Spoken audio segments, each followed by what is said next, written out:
السلام علیکم ویورز، آج کے کالم کا عنوان ہے رسک فری منافع بخش صنعت و تجارت یعنی جمہوریت۔ ڈار یعنی اسحاق ڈار بڑا فنکار آدمی ہے، لیکن فنکاری کی بھی ایک حد ہوتی ہے۔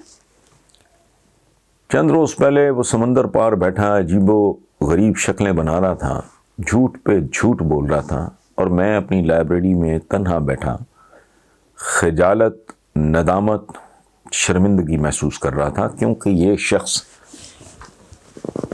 3 بار میرا وزیر اعظم رہ چکے شخص کا صمدی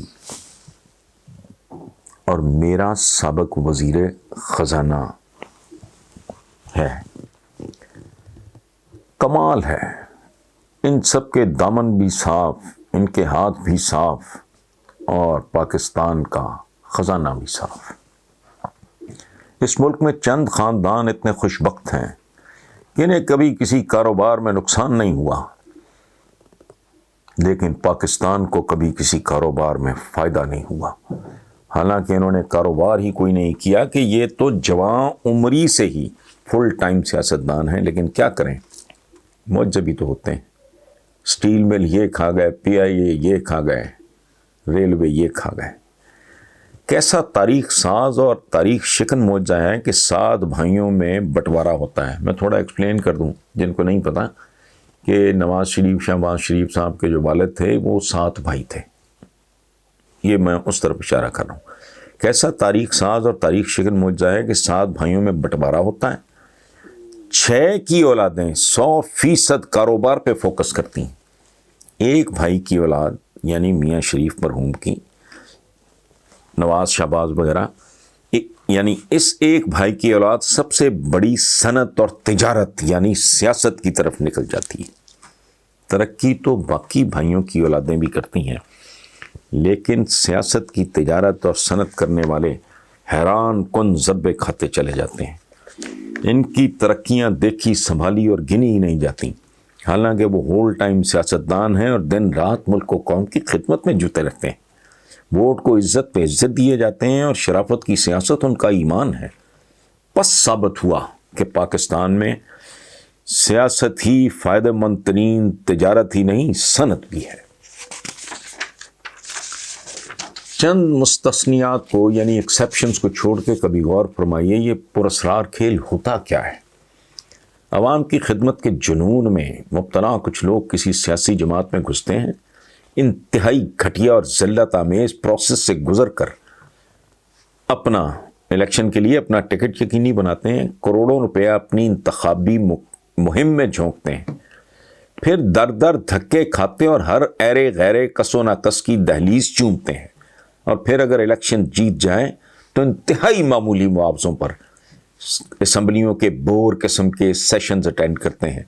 لیکن کیونکہ انہیں عوام کی خدمت کا جنون ہے، تو مطلب یہ ہوا کہ ہر الیکشن کے بعد عیدیوں کی ایک فوج ظفر موج مرز وجود میں آ کر اپنے اپنے ایوان میں براجمان بلکہ جلوہ افروز ہو جاتی۔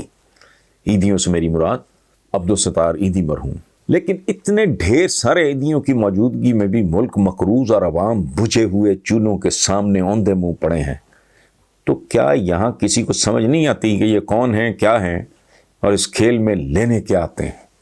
یہ ہے مختصر ترین آؤٹ لائن اس کھیل کی، جسے مجھ جیسے احمق پیار سے جمہوریت جمہوریت کہتے ہیں، اور کبھی یہ سوچنے کی زحمت تک گوارا نہیں کرتے کہ اسلامی جمہوریہ پاکستان میں یہی تو ایک کاروبار ہے، یہی تو ایک بزنس ہے جس میں گھاٹے کا سوال ہی پیدا نہیں ہوتا اور کئی 100 کئی 1000% منافع کی گارنٹی ہوتی ہے۔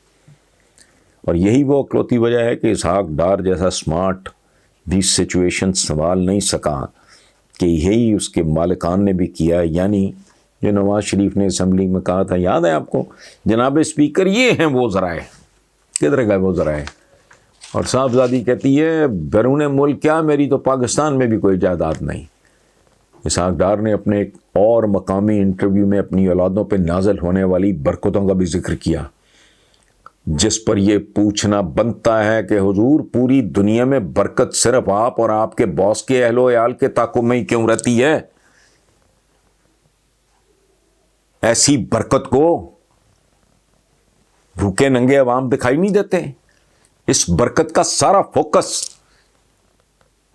تمہارے ہی گھرانے پہ کیوں ہے؟ لیکن بہرحال رب العالمین کے بھی اپنے ہی ڈیزائنز ہوتے ہیں جو ہم جیسے فانیوں کو سمجھ میں نہیں آتے، اور بے شک وہ بڑے سے بڑے نقاب پوشوں کے پردے بھی چاک کر دیتا ہے۔ ابراہم لنکن نے کہا تھا، no man has a good enough memory to make a successful liar. Dar صاحب اپنے وہ سانسے بھی بھول گئے جو ٹیکس ریٹرن میں ڈکلیئر کر رکھے تھے کہ ہمارے ایک محاورے کے مطابق اللہ میاں کسی کو ڈانگ نہیں مارتا، صرف آسمانوں پہ بیٹھ کے اس کی مت مار دیتا ہے۔ فرانسیسی زبان کے ایک مقبول محاورے کا انگریزی ترجمہ کچھ یوں ہوگا، show me a liar and I will show you a thief, یعنی تم مجھے ایک جھوٹا شخص دکھاؤ، میں تمہیں ایک چور دکھا دوں گا۔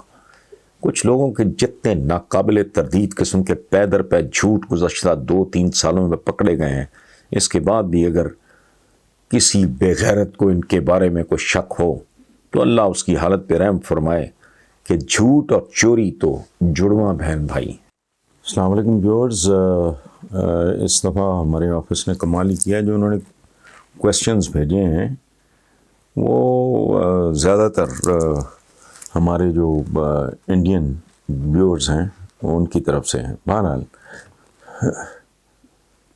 پہلا سوال ہے، احمد جہاں زیب ہیں رگبی یو کے، وہ کہتے ہیں ہمارے معاشرے میں دوسروں کو ترقی کرتا دیکھ کر اکثر لوگوں کے پیٹ میں مروڑ کیوں اٹھنے لگتے ہیں؟ اس زمن میں جادو ٹونا پتہ نہیں آگے پڑھا یا ہمارے دیہاتوں میں اب بھی عام ہے، یہ رجحان کب ختم ہوگا؟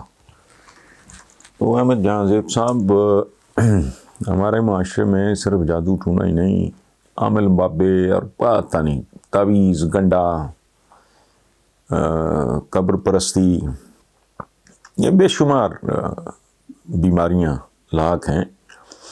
لاتعداد قابل نفرت اور غیر مہذب غیر انسانی رویے جو ہیں یہ صرف عمدہ تعلیم اور اعلیٰ تربیت سے ہی ختم ہو سکتے ہیں، جبکہ ہماری اشرافیہ جو پولیٹیکل ایلیٹ کہہ لو آپ نے جان بوجھ کے روز اول سے عوام کو اس نعمت تعلیم اور تربیت سے محروم رکھا، اور اس کی ایک سادہ وجہ ہے کہ اگر تعلیم و تربیت ملتی لوگوں کو تو شعور ملتا، چونکہ شعور ہوا میں نہیں، کسی شاپنگ مال سے نہیں ملتا، یہ تعلیم اور تربیت کے نتیجے میں جنم لیتا ہے۔ تو اگر آج سے 73 برس پہلے فوکس کیا گیا ہوتا کہ لٹریسی ریٹ 100% ہوگا اور کوالٹی ایجوکیشن لوگوں کو ملے گی، تو اس ملک پہ جو سوار بدماشیہ ٹائپ اشرافیہ ہے اس کا نام و نشان کب کا مٹ گیا ہوتا۔ ابھی ریسنٹلی آپ نے دیکھا ہوگا اسحاق ڈار کا، اس کے بعد کو کسر رہ جاتی ہیں۔ یہ Mian Nawaz Sharif floor of the house پہ کہہ رہا ہے کہ جناب اسپیکر یہ ہیں وہ ذرائع، کدھر گئے وہ ذرائع؟ صاحبزادی میرا تو جی اس بار کیا ہونا ہے، میرا تو ملک میں کچھ نہیں ہے، ٹوٹل جھوٹ۔ اس کے باوجود لوگوں کے اندر ایک ریزنیبل ایک تعداد ہے جس کی مت ماری ہوئی ہے۔ یہاں نقص ہے، شخصیت پرستی ہے، جس میں کہتا ہوں بت پرستی سے بھی بدتر ہے، چمچہ گیری ہے، خوشامد ہے، بہت ہی بہت ہی بہت ہی گھٹیا قسم کے ذاتی مفادات ہیں۔ یعنی اندازہ لگاؤ آپ، ایک معاشرہ ایسا ہے جس میں یہ محاورہ چلتا ہے کہ جی اپنی ایک بوٹی کے لیے دوسرے کا پورا بکرا قربان کر دو، یہ اوقات ہے۔ سو ایک چمچہ گیری کا ایک چھوٹا دائرہ ہے، پھر بڑا دائرہ ہے، پھر بڑا، ایک کانسٹیٹوئنسی میں پریکٹیکلی جو صورتحال ہے، ایک خاص تعداد لوگوں کی ایک خاص بندے کی چمچہ گیری میں، چاکری میں، چاپلوسی میں مصروف ہوتی ہے تاکہ اس کو تھانے کچہری سے کوئی تھوڑی پروٹیکشن مل جائے، اس کو کوئی ہڈی بوٹی مل جائے، اس کو کوئی چھوٹی موٹی نوکری مل جائے، اس کے بچے کو مل جائے، اس کو کوئی ریلیف مل جائے، یا کسی تکلیف سے اس کو پروٹیکشن مل جائے. اچھا وہ جو ہے وہ ایم پی ہے، وہ آگے ایم این ایز اور باقی لوگوں کی چمچا گیری کر رہا ہوتا ہے، وہ آگے پارٹی کے جو اہم لیڈرز ہوتے ہیں ان کی چمچا گیری کر رہے ہوتے ہیں. جو پارٹی کے اہم لیڈرز ہوتے ہیں وہ پارٹی کے سربراہ نہیں، وہ مالک ہوتا ہے، پروپرائٹر ہوتا ہے، وہ اس کی چمچا گیری کر رہے ہوتے ہیں. سو خوشامد کا، چمچا گیری کا، مفادات کا ایک سائیکل ہے، سائیکل در سائیکل در سائیکل.